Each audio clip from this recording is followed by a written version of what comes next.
Israel dilaporkan ingin Rusia mengambil bagian dalam upaya perdamaian yang bertujuan mengakhiri konflik dengan Hizbullah.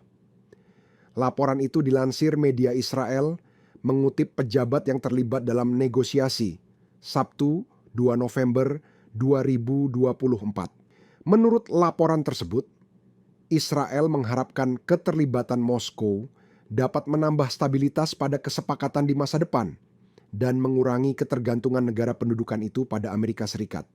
Mengomentari laporan tersebut, Orna Mizrahi, seorang mantan pejabat Israel, dalam sebuah wawancara dengan Newsweek mengklaim hubungan baik Rusia dengan Iran dapat berkontribusi pada stabilitas kesepakatan apapun yang dicapai Lebanon di masa depan.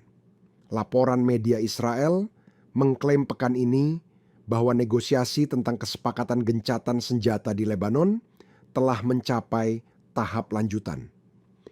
Utusan Presiden Amerika Serikat Joe Biden, Amos Hochstein, yang menengahi antara Israel dan Lebanon, dilaporkan mencapai kesepakatan awal mengenai kesepakatan tersebut selama kunjungan ke Beirut awal pekan ini.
Download Tribun X sekarang, menghadirkan lokal menjadi Indonesia.